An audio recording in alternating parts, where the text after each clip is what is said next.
नमस्ते गाइस, कैसे हैं आप लोग। आशा करती हूँ अच्छे होंगे। बिल्कुल मेरी तरह, जैसे मैं अच्छी रहती हूँ हमेशा की तरह आप सभी का स्वागत है शालू तंवर के हॉरर चैनल पर।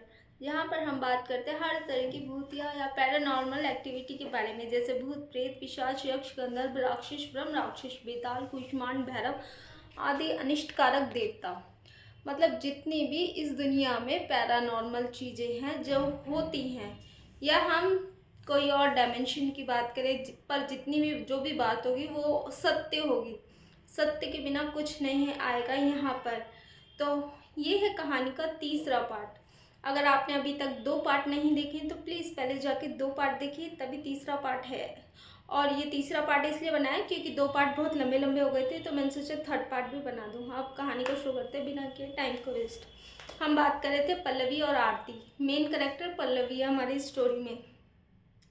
तो पल्लवी जो है वो ट्रिप करके घर से कह रही हूँ, ट्रिप कुलधारा से ट्रिप करने जाती है अपनी फ्रेंड्स के साथ। बेस्ट फ्रेंड होती है आरती, बाकी फ्रेंड्स भी होती है। तो ट्रिप करके वापस घर से आती है अपने घर। इसकी एंगेजमेंट तय हो चुकी है, फैमिली वाले एंगेजमेंट की तैयारियां कर रहे हैं। और इसके बाद इसने अपने घर वालों से एक ही विश की थी कि मैं एक बारी शादी से पहले बाहर जाना चाहती हूँ, वो भी अपनी फ्रेंड्स के साथ। तो इसके घर वालों ने एग्री कर दिया था, इसे भेज दिया था। यही है अब तक की स्टोरी में। तो बस अब ये वापस आ जाती है कुलधारा से, लेकिन ये जब से कुलधारा से वापस आई है थोड़ा बदल चुकी। थोड़ा चुप रहने लगी ये लड़की, कम खाने लगी, अपने कमरे में रहती, किसी से बात करना अब इसे पसंद नहीं है।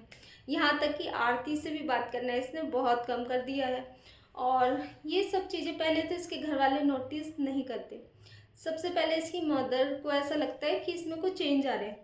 तो इसके फादर से बोलती है कि भाई ऐसे ऐसे बात है, पल्लवी आजकल मेरे से भी बात नहीं कर रही है। तो इसका पिता कहता है कि भाई ऐसा कुछ नहीं होगा, वो शायद सगाई की वजह से डर गई होगी। तुम ऐसा करो, उसको शॉपिंग पे ले जाओ तो उसे अच्छा लगेगा। तो अगले दिन पल्लवी की माँ पल्लवी को और इसकी बहन को लेकर शॉपिंग के लिए जाती है। पहले तो ये पल्लवी मना करती कि मेरे को नहीं जाना, फिर उसकी माँ जब बहुत ज़्यादा इसे कहती है, आखिर में कहती है मैं तेरे पिता को कह दूँगी। और जो पल्लवी होती है वो अपने पिता से बहुत डरती है, तो इसलिए वो जाने के लिए हाँ कह देती है और माँ और बहन के साथ चली जाती है शॉपिंग पे। तो ये लोग शॉपिंग करते हैं। वहाँ पर दुकान पे जाके इसकी माँ पूछती भाई क्या चाहिए, लगा के दिखाती। ये कहती जो आपको पसंद है मैं वही पहन लूँगी, मुझे ऐसा कोई मेरी पर्टिकुलर चॉइस नहीं है। और उस दिन इसकी माँ पहली बार इसका अजीब सा रूप देखती है। दुकान पे ये कहती जब बचपन से आपने मेरे से नहीं पूछा तो आज क्यों पूछ रही हो। ऐसा वायलेंट रूप इसकी माँ देखकर चुप हो जाती है। खरीदारी करते हैं थोड़ी बहुत और घर आ जाते हैं। घर पे आकर ये पूछती वो क्या था, तूने मुझे बचपन से आज तक एक शब्द नहीं बोला, ये कैसे बोल दिया, वो भी बाहर दूसरों के सामने। अब वो अपने उसके हस्बैंड आते हैं, मतलब पल्लवी के पिता आते हैं। तो उनको बताती है उसकी माँ कि इसने आज मेरे साथ मार्केट में ऐसा किया। तो उसके पिता कहते हैं भाई कुछ मत बोल, हो सकता है वो सदमे में हो, क्योंकि वो डर चुकी है ना, उसका एंगेजमेंट होने वाला है। कहीं ना कहीं इस समय पे थोड़ा परिवर्तन आता है। उसके पिता ऐसे कहकर उसकी माँ को चुप करा देते हैं और उसकी माँ भी आई गई बात हो जाती है। तो इसके बाद कुछ दिन और ऐसे ही बीतते हैं। उसका वायलेंट थोड़ा और बढ़ता है। अब वो घर में अपने भाई बहनों से भी लड़ने लगती है। यहाँ तक कि आरती का फ़ोन नहीं उठा रही। आरती फिर उसके घर आती है उससे मिलने के लिए, सगाई से पहले वो चाहती है एक बार उससे मिलना। तब पल्लवी की माँ बताती है कि भाई तुम लोग कहाँ गए थे, जब से तुम लोग वापस आए हो इसका बिहेवियर बदल गया है। ये बहुत शाउटिंग करने लगी, किसी बात का जवाब नहीं देती, कहीं जाती नहीं, कहीं पीती नहीं, खाती नहीं। पहले इसका वेट कितना था अब कितना कम हो गया। ऐसे ही रहा तो इसकी शादी कैसे होगी, इसकी शक्ल इतनी ख़राब कर ली है इसने। तब आरती को होता है क्लिक। तो उसकी माँ रोने लगती, आरती के सामने पूछती कि क्या हुआ बेटा, सच बता, कहाँ लेकर गई थी हमारी बेटी को, हमने तेरे भरोसे भेजा था। तो आरती कहती है इसके साथ कुछ भी गलत नहीं, हम सारी लड़कियां ही गई थी। तो उसकी माँ पूछते गए कहाँ थे तुम, तो कहती कुलधारा।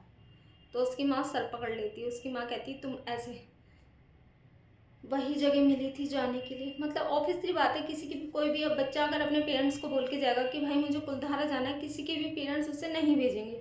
किसी के पेरेंट्स अपने बच्चे को क्यों बोलेंगे कि हाँ तो बेटा भूतिया जगह पे जा घूमने, सबसे अच्छी जगह चुनी है तूने। ऐसे किसके पेरेंट्स कहेंगे किसी के भी नहीं कहेंगे। ऑब्वियसली तो पल्लवी की माँ ने भी बहुत गुस्सा किया। आरती पे, कहा कि मैंने तेरे पे विश्वास करके भेजा और तूने हमारी बेटी के साथ ऐसा किया, देख आज उसकी हालत, मुझे ठीक नहीं लगी। तो आरती कहती मैं एक बार ही मिलूँ। आरती भाग कर जाती तो आरती के मुंह पे तकिया मार के कहती दरवाज़ा बंद कर, उससे गाली बकती है। तो वो बाहर आ जाती, डर जाती आरती। आरती कहती मेरे को इस पे ना कुछ हो ऊपरी हवा लगती है। तो उसकी माँ कहती मैं तो जानती भी नहीं। आरती कहती है ठीक है कोई बात नहीं, मैं कुछ करती हूँ। आरती अपने घर जाती, अपनी मम्मी को बताती, मम्मी ऐसे ऐसे पूरी बात बताती, हम वहाँ गए थे, उसने बाल खोले थे, परफ्यूम लगाया था। अब आरती की माँ अपने ख़ानदान में उनके बाबा जी हैं कोई जिन्हें वो मानती है, जो एक जादूगर भी है। तो भाई वो अपनी मतलब वो उसकी माँ से बात करवाते हैं फ़ोन पे, फिर ये अपनी बेटी को लेकर उसके घर जाते हैं। फिर वहाँ से उसकी माँ आरती घर ही रहती, पल्लवी को लेकर उसके जाते बाबा जी के। तो वहाँ पे वो इसका जो भी क्रिया होती वो करते हैं, फिर इसके ऊपर मंत्र वंत्र पढ़ते हैं, फिर चिट्ठी विट्ठी ताबीज़ बना के देते हैं और कहते हैं मतलब डोरा वोरा माता का जो भी है बना के देते हैं और कहते हैं इसको पहना के रखना, ये डोरा आजीवन ये पहनना चाहिए, जिस भी दिन उतर गया इसे तुरंत मेरे पास ले आना, मैं दोबारा पहना दूंगा। और वैसे तो ये उतरना नहीं चाहिए, जब तक नहीं उतरेगा तब तक ये सेफ है। इसके ऊपर किसी आत्मा का साया आ गया है और वहाँ जाने के बाद, और अभी तो मैंने उस आत्मा को हटा दिया है, लेकिन ये डोरा हटते ही वो आत्मा फिर से सोचेगी इसके शरीर पर अटैक करना। तो आप इसको बचा के रखिएगा इसकी शादी तक। एक बार इसकी शादी हो जाएगी तो थोड़ी चीज़ें संभलने की कोशिश हो सकती है। तो बस फिर उसके बाद पल्लवी की माँ ले आती है उसे घर, उसकी जल्दी से एंगेजमेंट कराते हैं। इस दौरान उसका बिहेवियर तो बदल ही जाता है, वो ठीक नहीं होता है, शांति रहने लगती है, लेकिन हाँ वो शाउटिंग वगैरह बंद कर देती जब से वो वहाँ से आए हैं। उसके बाद पूजा पाठ करवाती उसकी मदर उससे सुबह शाम घर में, और इस तरह का माहौल है। तो मैं इस कहानी से यही सीख मिलती। तो उसके बाद बस यही होता है कि उसकी एंगेजमेंट हो जाती है, कुछ दिनों में उसकी शादी हो जाती है और वो अपने घर चली जाती है। इसके बाद की कहानी क्या हुआ उसके साथ ये नहीं पता, बस इतना ही है। तो इस कहानी से हमें यही सीख मिलती है कि हमें कभी भी झूठ बोल के कहीं नहीं जाना चाहिए, और फिर हम अगर ऐसी जगह जा रहे हैं जो नेगेटिव है और हमें पता है, तो हमें वो गतिविधियों को नहीं करना चाहिए जिससे हम पे हमला हो जाए। समझ रहे हैं आप? वहाँ पे 8-9 लड़कियाँ गई थी, लेकिन उन सबको छोड़कर पल्लवी को क्यों चुना? क्योंकि इसने बाल खोल रखे थे, परफ्यूम लगा रखा था, हैवी मेकअप कर रखा था, और ये अपने ग्रुप से थोड़ा हट के चल रही थी, अलग अलग। इसको अलग अलग से एक्सप्लोर करना था कुछ, इसीलिए इसके साथ कुछ अलग से हट के हो गया। और अंत में इसने जाते टाइम बोल दिया चलो अपनी फ्रेंड को, जबकि इसकी फ्रेंड थी आगे, पीछे किससे चलो कर रही थी। तो ये सारी ही चीज़ें थी जिनकी वजह से ये इसके साथ हुआ।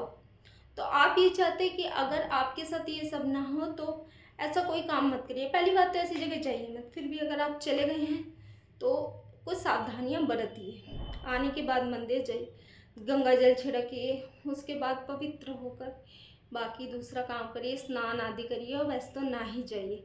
और जो लोग अनजान हैं उनको तो इन चीज़ों में पढ़ना भी नहीं चाहिए।